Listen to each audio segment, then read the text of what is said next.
pleasure to meet you. Okay. I would like to take a minute and have a talk with you. That's okay with you. Talk about what?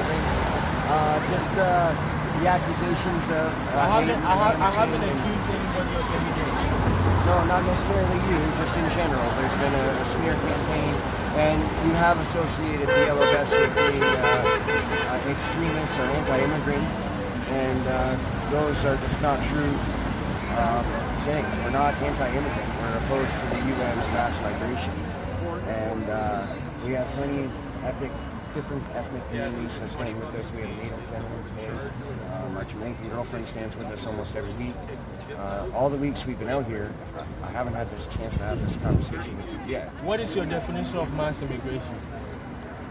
Mass migration. There's a difference between mass migration under the UN and proper legal immigration that we used to have.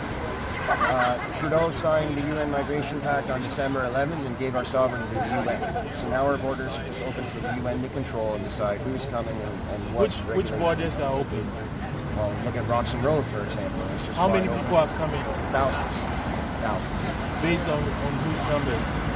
Based on the videos and the numbers that we exclusively prove that are coming through. So what is just that one crossing? What is the conclusive number? Well, okay, for example, the government is claiming roughly 350,000 refugees or migrants a year, and we are getting closer to 700,000. That could be conclusively proved. When we count student visas, the work programs, the illegal entries, and the refugee programs that we have in everything. Those numbers are just not sustainable, especially from an economics. You can prove that there's 700,000 people that have been let into this country. Yes. From where? Based on which number? I already told you, but the government of Canada stats. That is not the number that has come out. That is true. And that is not the number that has come out. The Department of Citizenship. They're claiming 350,000, but the number is much, much higher. There's been so where is that number? There's no need to yell at me. I'm not yelling. I'm asking, where do you get that number? Okay, see, the problem is they're hiding it in different, Well, you are saying... Like I said, the student visas, the work programs, the refugee programs, the illegal entries, the legal immigrants, they're not counted as one number. Can you find that number for me right now? Yeah, you can look up at the Stats Canada. Okay, I did. That number is not 700,000. No, I know it's not, because it's split amongst those things. They're claiming 350,000, but the numbers that we're getting, including the illegal entries across Roxham Road, are closer to 700,000. No, it is not. It is not. Okay, we can agree to disagree on that. Okay, yeah, so we can agree further, agree to disagree. Yeah. Because there's other things I'd like to discuss. Okay. Simply the main thing is our opposition to this mass migration is not the same as being anti-immigrant. And there's no foundation to that claim. The Pride incident has been used numerous times, multiple times, associated against us. And things didn't go on. Yeah, but we had nothing to do with the Pride incident. No, there's 50 minutes of video that proves from start to finish that the yellow vest people that were there, that was present, had nothing to do with the incident. The violence started before they got there. I didn't see any of your pictures. There was a couple of us there. I'm not denying that. But none involved in the violence. I know. I'm just saying. They were not there to protest Pride. No, I seen you there where I was trying to get at. I didn't see you in the middle of a fight. Well, there's video of it. Are you in the middle of a fight? No, I wasn't there personally. Okay, there was a few members of our group that was there. In the fight, though? No, they weren't part of the fight. That's what I'm saying. Justin was literally standing right where we are. Kojo, I got one question. I'll only take a few more minutes. I just want to clarify. I have a question myself, Kojo. The distinction between mass migration and us being opposed to the UN and being anti-immigrant are not the same thing. Nor do we have any association with any white supremacy or anything. In fact, the only people that have expunged in hateful views or hateful rhetoric or anything or been known ties to a white supremacist, for example, like Paul Fromm, we have disavowed and asked to leave. There was a Ukrainian lady named Millie who was screaming homophobic slurs at people, and I made a public speech condemning her behavior, and we disavowed her. We have trans and gay people standing with us today, Native people, my Jamaican girlfriend who's just here, she just had to leave here on East. She's out with me almost every week, so the idea that we're a white nationalist group or anti-immigrant is just not grounded in any fact. It's a smear campaign. by the media against us. Because basically what's happening now is anybody who is against globalization is being painted as racist.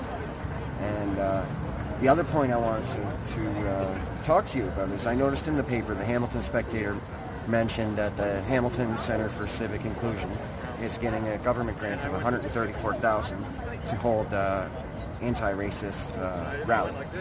So my fear is that these government grants are incentivizing people to produce a certain amount of hatred or racist-related things to justify getting government handouts. And that's what concerns me. As you may know, Hamilton is apparently the hate crime capital of Canada. And that concerns me just as much as it should concern any other citizen. But my viewpoint, where I stand, is we need to put pressure on our governments to be more definitive on what exactly is a hate crime, whether it was violence or, because none of these things are recorded statistically. If I were to call you a racial slur and you were to tell the police about it, that would be recorded as a hate crime, same as somebody painting a swastika on hate something incident or whatever. So they don't differentiate like significant hate crimes that are like a crime against a person or just somebody saying something rude to somebody else at the mall. You know what I mean? And I think that's a very important distinction that needs to be made if we're going to tackle this problem. Is know where it's coming from and what incidences are happening. You know, what type of incidences? Would you not agree to that? No, I would not agree to that. They are all the same. It's just a matter of whether the law is upholding. If somebody is called a racial slur, in my mind, that is a hate crime. I don't care whether it has to deal with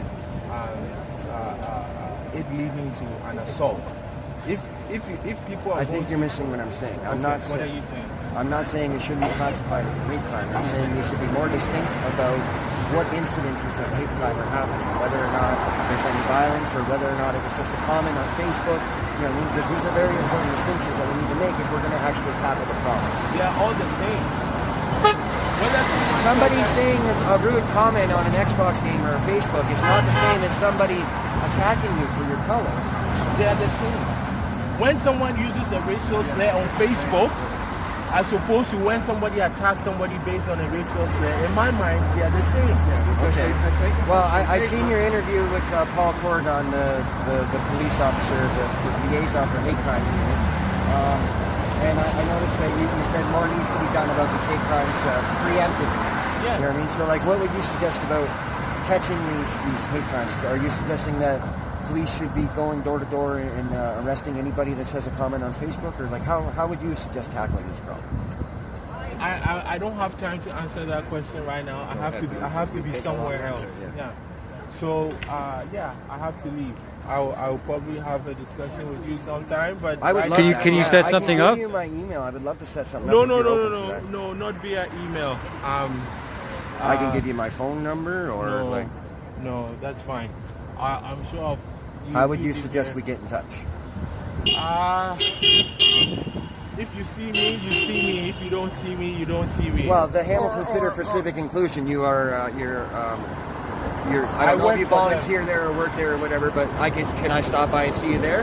Because that's fairly close. I know where that is downtown. Yeah, so that's what I'm saying. If you see me, you see me. If you don't see me, you don't see me. No, so then you're not open to a dialogue. Can I walk in there and come see you and finish this interview? I'd love to have this discussion. If you show up there and I'm there, I'm there. If you show up and I'm not there, I'm not there. Okay. Right? Yeah. All right, well, maybe I'll just call ahead of time and set up an appointment. Would that be fair with you?